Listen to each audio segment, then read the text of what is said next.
जब कोई डिक्टेटर आ जाता है, फासिस्ट फोर्सेज आ जाती, वो हटती नहीं है, फेंकी जाती। एक वक्त आएगा कि यहाँ का नौजवान जब पेट की गर्मी दिखाएगी, हिंदू मुसलमान भूल जाएगा, फिर उठा के बाहर फेंकेगा। उस वक्त का इंतजार कर रहा हूँ। बहुमत में जब और जितने भी डेमोक्रेटिक सिस्टम हैं उसके तहत हम लड़ेंगे, कोर्ट भी जाएंगे, और हम अगर चले गए तो हमारी नस्लें लड़ेंगी। हम अपना हक मांग के रहेंगे, और आइडिया ऑफ इंडिया को जो तबाह किया है मोदी और शाह ने, इसका जवाब हम नहीं देंगे तो हो सकता है हमारी तीसरी नस्ल दे, लेकिन हम लड़ते रहेंगे। जिन लोगों ने हमें सपोर्ट किया है वो हमारे कायद हैं, हमारे सर पे हैं, और जो लोग मुखालफत जिन्होंने की है वो करने जा रहे हैं, उनकी हम शक्लें नहीं देखना चाहते। उनको हम अपने इलाके में घुसने नहीं देंगे, और अपना सबक सिखा देंगे जमहूरियत में क्या होता है। अरे हुकूमत बदलने दीजिए, सारे 11 के 11 मुकदमे वापस लाएंगे।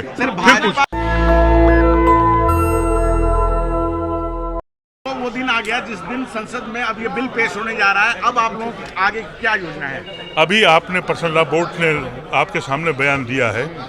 हम ये लड़ाई शुरू करने जा रहे हैं, ये शुरू हुई है लड़ाई, और जितने भी डेमोक्रेटिक सिस्टम हैं उसके तहत हम लड़ेंगे, कोर्ट भी जाएंगे, और हम अगर चले गए तो हमारी नस्लें लड़ेंगी।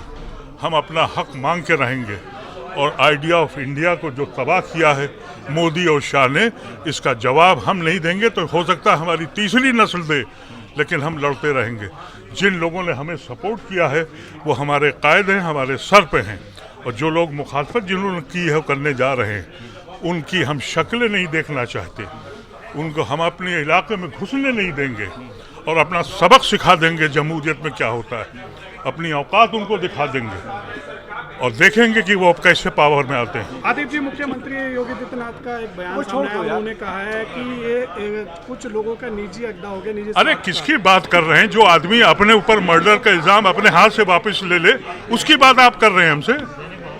अरे हुकूमत बदलने दीजिए, सारे 11 के 11 मुकदमे वापस लाएंगे। सर, भाजपा में और जो एनडीए में जो आप लोगों की बात करते थे वो भी अब उनके साथ हैं। वो कह रहे हैं कि इस बिल में ऐसी कोई दिक्कत नहीं। मैंने तो आपसे पहले भी कहा कि आज का लीडर जो है वो ट्रेडर है। ये ट्रेडर्स हैं कि नमाज पढ़ने के लिए रोजे में टोपी लगा के घूम रहे हैं, कोई चोला पहन के जा रहा है। ये नौटंकी बंद कर दें ये लोग। ट्रेडर्स हैं ये, और मुसलमानों को समझना चाहिए। और अभी क्योंकि हम इसलिए उम्मीद में हैं कि एक बड़ी तादाद हिंदू भाइयों के हमारे साथ है, हम उनके साथ मिलकर लड़ेंगे। बिल पास हो जाता है शाहीन बाग जैसे प्रदर्शन करेंगे सर। कह तो दिया भैया, छोड़ दो यार। कहना जेडीयू का कि वो भैया मैं बीमार 2025 के वक्फ बोर्ड को समर्थन नहीं करेंगे, 2025 से पहले की जमीनों को। सर, बिहार में चुनाव है, वहाँ क्या आप लोग निर्णय करने वाले हैं? सर आदिब साहब, वक्फ के मसले पे सब कुछ हो रहा है, और अगला चुनाव बिहार में होना है, और नीतीश कुमार वहाँ जो है बिल्कुल जिस प्रकार से इफ्तार उन्होंने दिया, और लगातार वो मुस्लिम हक की बात करते हैं, और अगला चुनाव भी है वहाँ, तो वहाँ पे आप सर क्या सोच रहे हैं इस बार? हमारा डेरा वहीं पड़ेगा, हम वहीं रहेंगे, और देखेंगे कि हमारे जो खंजर मारा है इसका जवाब हम लेंगे उनसे बिहार में।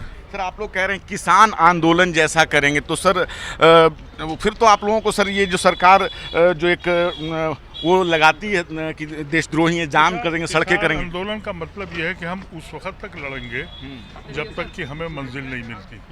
हम उस वक्त तक लड़ाई करेंगे। ये जो हमारे साथ आज किया है इन्होंने, डेमोक्रेटिक तरीके से हम लड़ेंगे, क्योंकि हमारे साथ तो मुश्किल ये है कि हमें हर घंटे ऐसा माहौल बना दिया कि हमें साबित करना पड़ता है कि हम देशद्रोही ही नहीं, हम देशभक्त हैं। हमारा नाम सुनते ही ये कान खड़े हो जाते हैं कि ये ज़रूर देशद्रोही। तो हम तो इस मुसीबत में फंसे हुए हैं, लेकिन हम आइडिया ऑफ इंडिया को बिलीव करते हैं, और अभी बहुत बड़ी तादाद हिंदू भाइयों की है जो हमारे सपोर्ट में है। ये जो मोदी और शाह का गैंग है गुंडागर्दी वाला, इसने ये माहौल पैदा कर दिया। उससे लड़ाई लड़ेंगे, और जमहूरियत पे सब जाते हैं। ये बात याद रखिएगा कि जब कोई डिक्टेटर आ जाता है, फासिस्ट फोर्सेज आ जाती, वो हटती नहीं है, फेंकी जाती। एक वक्त आएगा कि यहाँ का नौजवान जब पेट की गर्मी दिखाएगी, हिंदू मुसलमान भूल जाएगा, फिर उठा के बाहर फेंकेगा। उस वक्त का इंतजार कर रहा हूँ। बहुमत में जब ये सरकार थी तब ये वक्फ नहीं लाई, लेकिन अब जबकि 240 पे अटकी हुई है और वो सरकार पे एक तरह से खतरा भी मोल है कि सरकार गिर जाएगी, ऐसे में ये बिल ला रही है। नहीं, बिल नहीं, सरकार कहाँ गिरेगी? सब उनके सहयोगी हैं, सबको दबाया हुआ है, रोके हुए हैं। ईडी है, सीबीआई है, सब उनके पास है। सर 3 संशोधन पहले हुए लेकिन कभी मुस्लिमों का एतराज नहीं हुआ, लेकिन अब इतना एतराज क्यों है अदीब साहब? इसलिए कि अनडेमोक्रेटिक है, इलीगल है, टारगेटेड है मुसलमान कम्युनिटी को देखने के लिए। भाई शुक्रिया सर। चलिए ठीक है सर, थोड़ा सा एक मिनट सर, बस आप हमें निकल जाने इधर जाइए। अरे माइक किधर से? आइए आइए इधर से अरे यार इधर से आइए ना भाई आप आप इधर जाओ ना आप इधर आ जाओ ना, इधर आ जाओ। सर लगे उनसे वो भी थे ना चलो चलो उनसे बात करते हैं। सब कंटिन्यू ठीक है सर थोड़ा सा बात कर लेते हैं। जो सर का नाम क्या है? सर दो तीन सवाल कर लेते हैं प्लीज। अब आप लोग नहीं बोल रहे तो अरे हमने बोलना था, सब बोलते। हाँ कंटिन्यू सर क्या कहना चाहेंगे?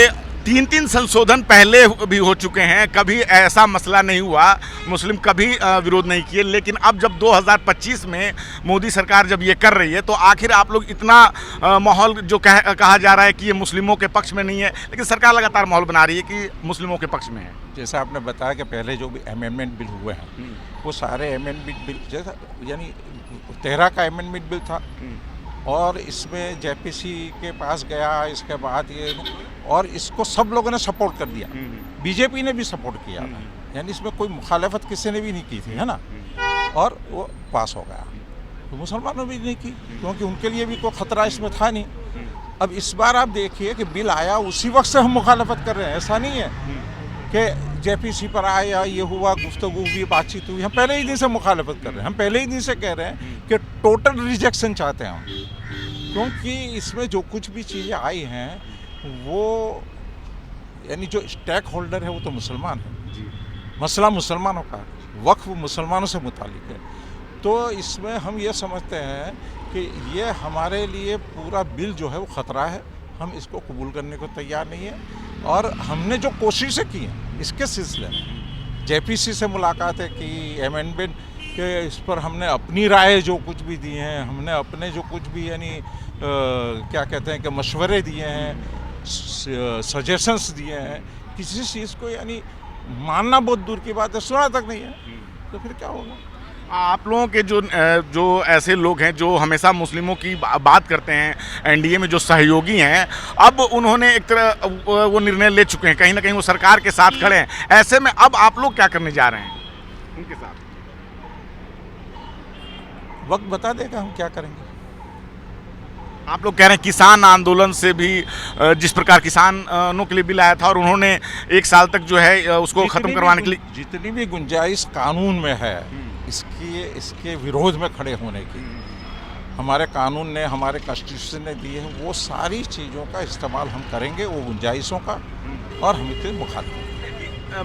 क्या इस अमेंडमेंट में कुछ अमेंडमेंट जब आप लोग जो अपने चाहते हैं वो हो जाए तब आप लोग इसको पास कराना चाहते हैं, या बिल्कुल जो सरकार करना चाह रही है उसको पूरी तरह से खत्म करना चाहते हैं? अगर वो कुछ यानी फिर से अगर कुछ सोचते हैं और आता है तो इस पर हम भी गौर करेंगे, सोचेंगे। तो किस प्रकार से वक्फ को लेकर संसद से लेकर सड़क तक हंगामा मचा हुआ है और सीधे सीधे जो all India Muslim personal law board ने कह दिया है कि किसानों ने जिस प्रकार से 1 साल तक जो है अपना डेरा जमाए रखा था सड़कों के ऊपर, हम भी जो है लीगल तरीके और साथ साथ जो है सड़कें भी जाम करेंगे, वो हर तरीका अपनाएंगे इस कानून को ख़त्म करवाने के लिए, और हमारी नस्लें तक जो है, हमारी अगर दूसरी और तीसरी नस्ल भी जो है इस कानून को ख़त्म करवाने के लिए लड़ती रहेगी, जब तक कि ये जो वक्फ जो सरकार बनाने जा रही है अगर ये पास होता है तो पूरे हिंदुस्तान में उसके लिए उसको ख़त्म करवाने के लिए आंदोलन करने वाले हैं।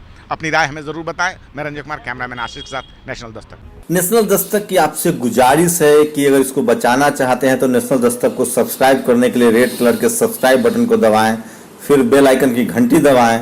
नेशनल दस्तक को बचाने के लिए बहुत ज़रूरी है कि हर खबर को शेयर करें, लाइक करें, कमेंट जरूर करें।